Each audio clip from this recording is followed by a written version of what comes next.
우리가 우리의 자녀들을 위해서 기도할 여러 가지 제목들이 있지만 그 중에 가장 기본이 되는 것 4가지만 짧게 살펴보고 기도하는 시간을 좀 가지려고 합니다. 우리가 첫 번째 우리가 무엇을 위해서 기도해야 될까? 많고 많은 기도 제목 중에 가장 백본이 되는, 가장 핵심이 되는 기도 제목은 거듭난 사람이 되도록 기도하는 것입니다. 거듭난 사람이 되도록 기도하는 것입니다. 여러분, 하나님을 만나지 못한다, 예수 그리스도 인격적으로 체험하지 못했다면, 그래서 거듭나지 않았다면, 구원받지 못했다면, 생명체 기록되지 않았다면 이 땅에서 우리의 모든 기도는 다 헛된 것이다. 우리가 기도한 그 기도 제목이 다 이루어진다 할지라도 거듭나지 않았다면, 구원받지 않았다면, 하나님의 사람으로 인침받았지 않았다면, 생명의 책에 기록되지 않았다면 그것은 다 헛된 것입니다. 여러분, 우리가 우리의 자녀들을 위해서, 우리 다음 세대를 위해서 기도할 제목이 있다면 하나님 거듭나게 하여 주옵소서. 이것이 우리의 기도 제목인 줄을 믿습니다. 한번 우리 힘차게 한번 따라해 봅시다. 주여, 우리의 자녀들을, 우리의 다음 세대를 거듭나게 하여 주옵소서. 아멘. 여러분, 사울이 바울이 된 것은 거듭났기 때문에 가능한 거예요. 그가 거듭나지 않았다면 여전히 사울 머물러 있을 것입니다. 사울은 어떤 사람이었습니까? 성전 중심의 신앙생활을 하던 사람이었습니다. 율법 토라를, 구약 성경을 암송했던 사람이었습니다. 그 누구보다도 율법에 정통했던 사람이었습니다. 그러나 그가 다메섹에서 그리스도의 은혜로 말미암아 거듭나지 않았다면 그 모든 것은 다 헛된 것이에요. 그러나 거듭났을 때 성경 중심의 삶, 율법에 정통한 그의 지혜와 그의 실력 또 뿐만 아니라 여러분, 예루살렘 중심의 그의 삶은 진가를 발휘할 수 있었어요. 예수 그리스도의 되심을 여러분 구약에 정통했던 그였기 때문에 해석할 수 있었습니다. 그래서 로마서, 갈라디아서, 에베소서 이런 주옥 같은 성경이 그의 손을 통해서 기록된 것이죠. 여러분, 그렇다면 어떻게 거듭날 수 있는가? 우리 요한복음 6장 44절 말씀, 오늘 우리가 읽었던 본문인데요, 아버지께서 이끌지 아니하시면 아무도 내게로 올 수 없다. 아버지께서 이끌지 아니하시면, 아버지께서 인도해 주시지 아니하면, 아버지께서 붙들어 주시지 아니하면 어느 누구도 예수 그리스도를 믿을 수 없다는 것입니다. 따라서 우리 능력 범위 밖에 있는 것이에요. 그래서 우리가 기도해야 하는 것입니다. 하나님, 우리의 자녀들을 이끌어 주시기를 원합니다. 십자가로 이끌어 주옵소서. 예수님께로 이끌어 주옵소서. 구원의 문으로 이끌어 주옵소서. 그럴 때 하나님께서 우리의 기도를 들으시고 우리를 이끌어 주셨던 것처럼 우리의 자녀들 또한 이끌어 주실 줄을 믿습니다. 두 번째로 우리가 기도해야 될 제목이 있다면 말씀의 사람이 되도록 기도해야 합니다. 한번 따라해 볼까요? 주여, 우리의 자녀들을 말씀의 자녀가 되게 하여 주옵소서. 이것이 우리가 두 번째로 기도해야 될 제목입니다. 여러분, 말씀의 자녀, 말씀의 사람이 된다는 것은 무엇을 얘기하는 것입니까? 많은 얘기를 할 수 있지만 가장 중요한 핵심 중에 핵심이 이것입니다. 바로 데살로니가서 2장 13절 말씀인데요, 우리 한번 노란색으로 하이라이트만 함께 읽겠습니다. 시작. 하나님의 말씀을 받을 때 사람의 말로 받지 아니하고 하나님의 말씀으로 받은. 하나님의 말씀을 받을 때 사람의 말로 받지 않고 누구의 말씀으로 받아야 된다는 것입니까? 하나님의 말씀. 여러분, 우리의 자녀들이 하나님의 말씀을 들을 때 그것을 사람의 말로 받지 않고 하나님의 말씀으로 들으면 그의 인생은 끝난 거예요. 여러분, 우리의 문제가 무엇이냐면 하나님의 말씀을 들을 때 그것을 사람의 말로 듣기 때문에 순종하지 않는 것입니다. 사람의 말로 듣기 때문에 신뢰하지 않는 것입니다. 만약 하나님의 말씀이 우리의 귀에, 우리의 영혼에, 우리의 마음과 우리의 생각과 이성과 지성에 하나님의 말씀으로 들린다면 어떻게 순종하지 않을 수 있으면, 어떻게 믿지 않을 수 있겠습니까? 여호수아가 여리고성을 돌 수 있었던 것은 그 명령을 사람의 말이 아니라 하나님의 말씀으로 들었기 때문에, 정확히 말씀드리면 하나님의 말씀으로 들렸기 때문이에요. 세상적인 방법으로는 참으로 어리석은 방법이에요. 어처구니 없는 전략이에요. 그럼에도 불구하고 그 명령에 순종할 수 있었던, 100% 신뢰할 수 있었던 것은, 그래서 마침내 여리고성이 무너지고 것을 볼 수 있었던 것은 그 명령을 하나님의 말씀으로 들을 수 있었기 때문이에요.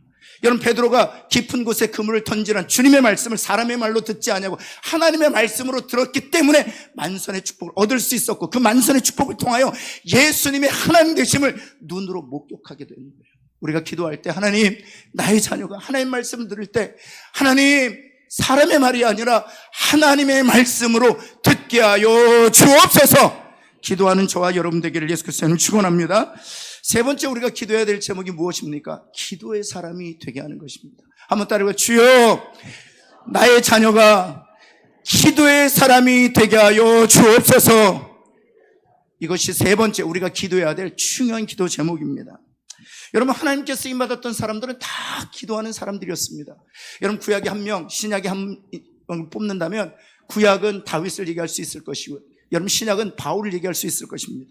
여러분, 다윗 기도의 사람이었습니다. 그러기에 너는 내 마음에 합한 자라고 말씀하셨고, 평생을 살면서 하나님 앞에 선 사람처럼 살았던 것. 물론 그가 그가 죄악 가운데 있었습니다. 그러나 기도하는 사람이었기 때문에 그 실패와 실수의 자리에서도 다시 회복될 수 있었던 것. 만약 기도하지 않았다면, 그가 기도의 맛과 기도의 능력을 깨닫지 못했다면 그는 결코 수렁에서 빠져나올 수 없었을 것입니다. 여러분, 기도에 대해서 다윗이 어떤 생각을 가지고 있었느냐? 시편 28편 2절 말씀 한번 볼까요? 내가 주의 지성소를 향하여 나의 손을 들고 주께 부르짖을 때 나의 간구하는 소리를 들으소서. 지성소는 하나님이 임재하시는 곳이, 그 지성소를 향하여 손을 들고 부르짖어 기도했다는 것입니다. 이것이 바로 기도에 대한 다윗의 생각이었어요. 우리 한번 시편 31편 우리 2절과 3절에 보면 다윗의 기도 제목, 다윗이 드렸던 기도가 시편에 고스란히 녹아 있어요. 한번 볼까요? 내게 귀를 기울여 속히 건지시고 내게 견고한 바위와 구원하는 산성이 되소서. 주는 나의 반석과 산성이시니 그러므로 주의 이름을 생각하셔서 나를 인도하시고 지도하여 주옵소서. 이것이 다윗의 기도였어요. 만약 이 기도가 우리의 자녀들의 입술에서 흘러나올 수만 있다면, 우리의 자녀들이 이 기도로 하나님 앞에 부르짖는 자녀들이 될 수 있다면, 다윗처럼 하나님이 끝까지 붙드시고 다윗처럼 끝까지 하나님께서 내 마음에 합한 자라고 붙들어 주실 줄을 믿습니다. 바울 한번 보시겠어요? 무엇이라고 여러분 초대교회 성도들에게 권면하고 있습니까? 데살로니가전서 5장 17절 말씀. 쉬지 말고 기도하라. 쉬지 말고 기도. 그래서 그의 서신서를 보면 기도가 계속 등장합니다. 여러분, 대표적으로 빌립보서 1장 9절과 11절 말씀에 보면 내가 기도하노라 너희 사랑을 지식과 모든 총명으로 점점 더 풍성하게 하사 예수 그리스도로 말미암아 의의 열매가 가득하여 하나님의 영광과 찬송이 되기를 원하노라. 이 기도는 사도 바울이 감옥에 갇혔을 때 순교를 목전에 두고 빌립보 교회 성도들을 위하여 기도하는 내용입니다. 하나님, 내가 기도합니다. 모든 지식과 총명으로 그들의 사랑에 더하여 주시기를 간절히 원합니다. 뿐만 아니라 빌립보 교회 성도들이 예수 그리스도로 말미암아 의의 풍성한 열매를 맺게 하여 자신을 위해서 기도하는 것이 아니라 바로 빌립보 교회 성도들을 위하여 순교를 목전에 두고 기도하는 사도 바울을 우리가 볼 수 있는 것이죠. 뿐만 아닙니다. 에베소 6장 19절에는 이렇게 기도해 달라고 성도들에게 부탁하고 있습니다. 또 나를 위하여 구할 것은 내게 말씀을 주사 나로 입을 열어 복음의 비밀을 담대히 알리게 하옵소서 라고 기도해 달라고 요청하고 있습니다. 여러분, 이것은 무엇입니까? 사도 바울이 기도의 능력을 알았기 때문이에요. 기도의 비밀을 알았기 때문이에요. 하나님은 기도를 통해서 일하시는 하나님이라는 사실을 그가 자각했기 때문입니다. 우리의 자녀들이 이런 다윗과 바울과 같은 기도의 사람이 되기를 위해서 우리가 해야 될 일이 있다면 우리가 먼저 기도하는 것입니다. 그리고 나서 기도하는 사람이 될 수 있도록 기도하는 것이죠. 그런 저와 여러분 되기를 간절히 소원합니다. 마지막 네 번째는요, 성령 충만한 사람이 되도록 기도해야 하는 것입니다. 에베소 5장 17절과 18절에 하나님께서 바울을 통해서 이렇게 말씀하셨습니다. 우리 한번 같이 한번 읽을까요? 시작. 그러므로 어리석은 자가 되지 말고 오직 주의 뜻이 무엇인가? 부모들에게 말씀하고 계시는 어리석은 자가 되지 말라. 우리가 많은 것으로 하나님 앞에 자녀를 위해서 간구하지만 어리석은 자가 되지 말라. 그리고 주의 뜻이 무엇인지 이해하고 기도하라. 것입니다. 그렇다면 무엇입니까? 5장 18절 말씀, 오직 성령으로 충만함을 받으라는 것입니다. 오직 성령. 술 취하지 말라는 것은 여러분 우리가 말하고 있는 그 술을 의미하지 않습니다. 여러분 일전에 잠깐 말씀드렸지만 이 술 취하지 말라 이런 방탕한 것이니는 이 고대 근동지방 이 사도 바울이 사역할 당시에는 디오니소스라는 신이 있었어요. 이 디오니소스라는 신은 로마 어로 바꾸면 바카스라고 얘기하는 것입니다. 우리가 마시는 바카스를 말하는 것이죠. 이 바쿠스, 디오니소스라는 신은 술을 관장하는 신이었어요. 포도주를 관장하는 신이었어요. 그래서 수많은 이방 제사장들이 신탁을 할 때, 신탁이란 신의 계시를 받아서 대신 예언했다. 이 신탁을 할 때 이 포도주를 마시고 취한 상태에서 신탁을 했어요. 그래서 술 취하지 말라고 하는 것은 이방 신에 사로잡혀서 신탁하지 말라.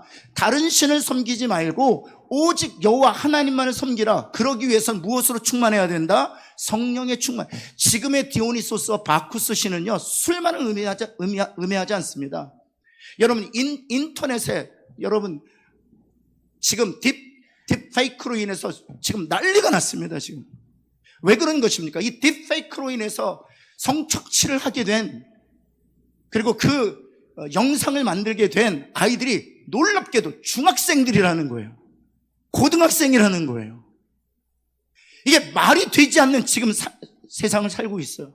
중학교 2학년짜리가 이것을 경고하기 위해서 지도를 만들어서 딥페이크로 인해서 지금 어려움을 당하는 중고등학생, 그리고 심지어는 교사들, 여교사들이 해당하는 지도를 만들었어요. 남쪽 있죠? 우리 한국 남쪽이 새빨갛습니다.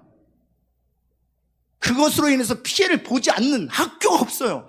그런데 그 딥페이크의 주역들이 누구냐? 다 중학생, 고등학생이에요. 1분이면 AI로 인해서 실행 가능하게 되었어요. 지금 이 시대를 살고 있습니다. 여러분, 그래서 정말 성령 충만하지 아니하면 여러분 교회를 다녀도 아무런 상관없어요. 말씀을 듣고 기도를 해도 상관없어요. 성령께서 그들의 마음을 붙들어 주시지 아니하면, 그래서 말씀하여 어리석은 자가 되지 말고 주의 뜻이 무엇인지 이해하고 기도하라 말씀하시는 것입니다. 그래서 술 취하지 말아야 된다는 것입니다. 물질에 취하기도 합니다. 뿐만 아니라 여러분, 요즘에 아이돌에 취하잖아요. 연예인 아이돌. 이 아이돌이라는 단어가 무엇입니까? 아이돌이라는 단어는 우상이라는 단어예요. 우상. 아이들이 정말 연예인을 자신의 우상처럼 다녀요. 여러분, 이 아이돌 같은 경우에는요, 거기에 빠진 아이들은 전국을 다닙니다. 전국을. 부산에 살았던 아이들이 서울에도 가고, 경기도에도 가고, 전라도에도 가고, 강원도에도 전국을 따라다닙니다. 전국을 따라다닙니다. 왜냐하면 우상이 되었기 때문에, 자기 마음의 우상이, 자기 인생의 우상이 되었기 때문에. 그래서 술 취하지 않아야 된다는 것입니다. 그러지 않기 위해서는 오직 무엇에 충만해야 된다? 성령에 충만해. 성령에 충만할 때 하나님이 우리의 자녀들을 지켜주실 줄을 믿습니다. 성령에 충만할 때 우리의 자녀들과 함께 동행하여 주실 줄을 믿습니다. 성령이 충만할 때 그럼 세 가지 열매가 있어요. 첫 번째는 어떤 사람이 될 수 있느냐? 성숙한 인품을 지닌 사람이 될 수 있습니다. 성령에 충만할 때. 왜냐하면 성령께서 주시는 열매가 있기 때문이에요. 사랑, 희락, 화평, 인내와 자비, 양선, 충성과 온유와 절제, 이런 균형 감각, 균형이 잡힌 성숙한 인품을 지닌 자녀들이 될 수 있기 때문이에요. 두 번째는 무엇입니까? 파워풀한 능력을 가지게 됩니다. 왜냐하면 성령께서 주시는 은사가 있기 때문에, 지혜의 말씀의 은사, 지식의 말씀의 은사, 믿음의 은사, 예언의 은사, 권능을 행하는 은사, 귀신 쫓아내는 은사, 이런 은사들, 거기다 사랑의 은사까지 파워풀한 능력을 지닌 이 세상에 이런 술 취하는 것에 현혹되지 아니하고 오직 하나님의 사람으로 살아갈 수 있는 비결이 바로 이 파워풀한 능력에 있기 때문입니다. 세 번째는 무엇입니까? 육체 안에는 죄를 지어할 수 있는 능력을 가지게 돼요. 육신의 소욕이 아니라 성령의 소욕을 따라 살게 되기 때문에. 사랑하는 성도 여러분, 우리가 우리의 자녀를 위해서 기도할 때 거듭남을 위해서 기도해야 되겠습니다. 두 번째는 무엇입니까? 그렇습니다. 말씀의 사람이 되도록 기도해야 됩니다. 사람의 말이 아니라 하나님의 말씀으로 들을 수 있어야 돼요. 기도의 맛을 알고 기도의 능력을 알아 기도하는 사람이 될 수 있도록 기도해야 되겠습니다. 마지막으로는 성령 충만한 사람이 되기 기도하는 저와 여러분 되기를 간절히 소원합니다.